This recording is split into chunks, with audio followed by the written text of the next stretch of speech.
Hi guys, and welcome back to my channel. I really apologise for the sound of my voice.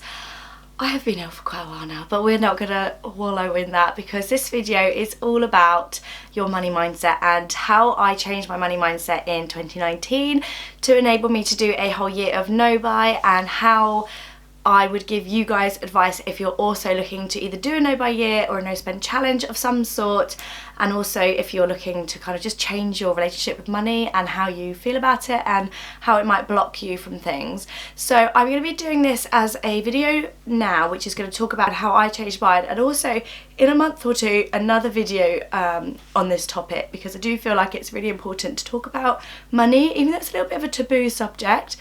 But I do feel like it has helped me so much by learning these things, so hopefully this is going to help you guys as well. If you're new around here, I'm Lara. I would really love it if you wanted to subscribe to my channel. I upload 3 times a week, everything from budgeting and homemaking and lots of other things like that. So I'm not usually this squeaky and annoying sounding, and I really would love it if you found this video informative or helpful at all, if you wanted to share it just so that more people can find it. And thank you for watching if you're new and you have subscribed.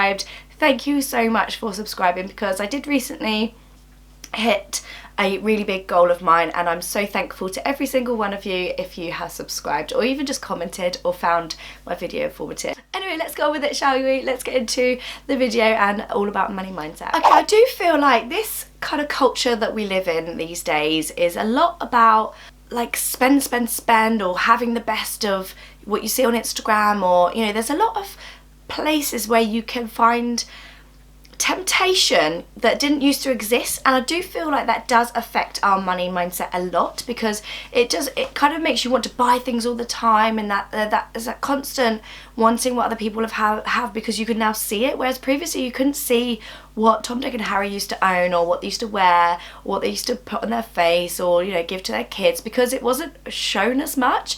So I do feel like it's the culture these days that have really changed a lot of people's mindset. There's this kind of culture of shopping addiction and the haste. I talk about the haste a lot because I do feel that, you know, you see a flash sale from ASOS or Topshop have got this amazing Black Friday deal on, and you want to get it because it's only going to last a day and you don't want to miss out on it. And it's that pressure and that constant in your face advertising that marketing didn't used to exist like that, whereas it does exist a lot more in your face these days.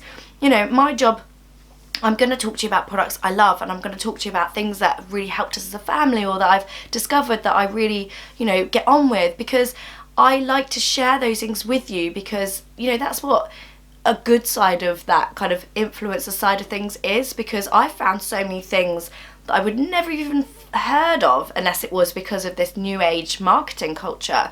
So that it can be used for good, and I'm not saying like don't follow anyone that's going to make you buy things, because it's not about that. It's about changing your mindfulness about whether you actually need to buy those things, or if you already own it, or if you might be able to borrow it, that kind of thing. So I'm always going to follow influencers and still be influenced myself, and there's a great market for it and a great place for it, but it is about engineering how it works within your own mind, and being kind of strong enough to say no, you don't need it, and not go along with the haste of having to get it there and then, because it might run out.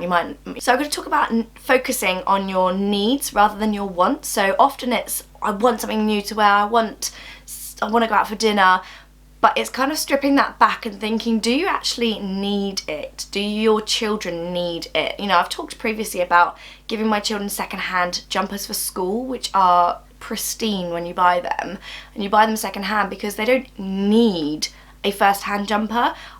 They don't go without anything, but if I can save money along the way, I don't feel like that's a bad thing to do. It's better for the planet, it's better for my wallet, it's more sustainable to go second hand, or you know, to upcycle something, for example.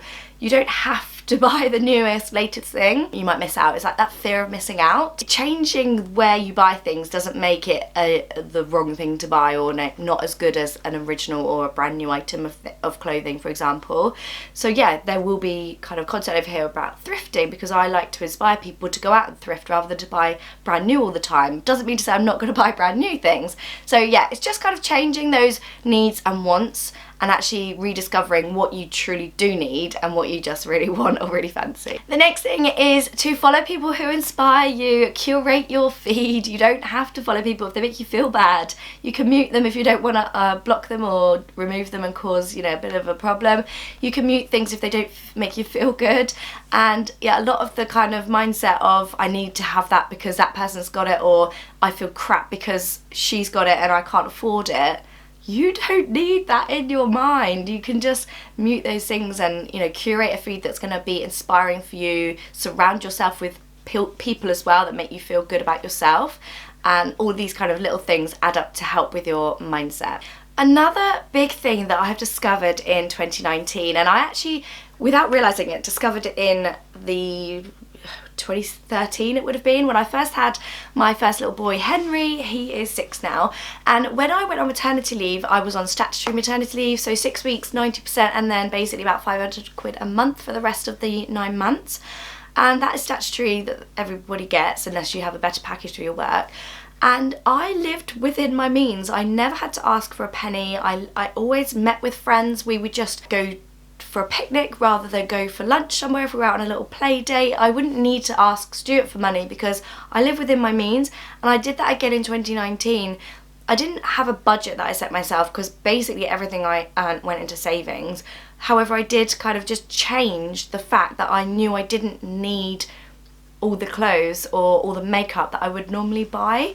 So living within your means is a really good way of doing it. And even if you are earning your normal salary, for example, you can give yourself an allowance and then put the rest in savings, or put the rest towards, you know, whatever you need to do in your kitchen, your car, emergency fund, anything like that. And it just means that you can kind of budget yourself by telling yourself, paying yourself, putting that money in your account, and the rest of it you don't touch.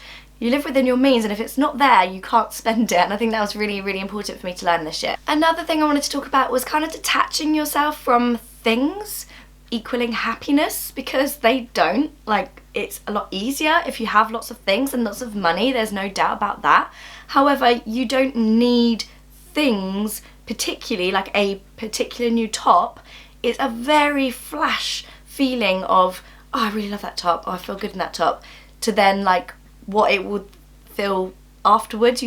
It's not something you're holding on to, which is why I always say experiences over things are so important, because you can end up having an experience that memories will live with you forever, and it costs the same as, you know, that could be like a day out or an experience day or something like that, and it could cost the same as a new outfit, and which is actually going to be better for you in the long term, having the memories and making that like fun times with friends or family. So yeah, don't feel like you have to realise that buying things is not going to make you feel happy. It's not going to fill that void of whatever you're buying, you know, whatever you want it to fill, and detaching yourself from that can make you realise that a lot easier. I don't want this video to sound really patronising, by the way. I just realised that probably sounds really patronising. This is just literally how I found it's worked for me this year, and how I have kind of changed my money mindset and my money relationship. So please don't take this as patronising, because I don't mean it to be that way at all. Just what's worked for me. Also, another thing to know is that what you have is enough. You have lots of things already, and it's making it kind of being grateful for it. And I found gratitude has really helped me every morning when I wake up and I, for example, put my feet on my faux sheepskin rug and I think, I'm really happy that I've got this, I'm really grateful for that. And then going downstairs and having, like, getting fresh food for breakfast and seeing my children, just being grateful for those things in turn brings you more good things into your life. But I could do a whole video on law of attraction and money and gratitude and stuff like that if you wanted it. But yeah, that's the kind of thing that I focus on. It's not focusing on what you don't have, it's focusing on what you do have. Another idea, I have said this recently, is just to do an Excel spreadsheet of what you are saving so you can see it adding up. And also not punishing yourself. So you're meant to feel good and exhilarated if you're, for example, doing a no-buy challenge. You're not meant to feel drained and crap and like you can't carry on. It's not meant to make you feel like that. So don't punish yourself by saying you can't buy things. You know, you need to work those rules out yourself, as I said in one of my other videos. And also, finally, is to focus on the things that you can buy, like I just said, or do own, not what you can't buy. So rather than saying I'm a shopaholic, you could say I used to be a shopaholic. So that means that you're telling your mind that you're not a shopaholic anymore, or that you're doing something about it. It's all about training your brain to focus on what you do have and not what you don't have, and being happy with those things as well. So those are some of my mindfulness around money topics that I wanted to cover, and as I said, I will be doing a further video on this if you like this kind of thing.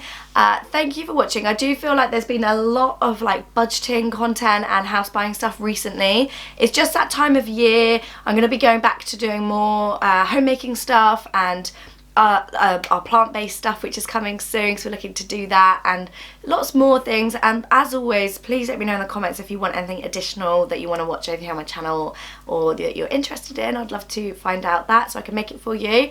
And I will see you in my next video. I'm gonna go and get a drink because I can barely talk now. But thank you for watching. I really appreciate you being here, and I'll see you soon. Bye.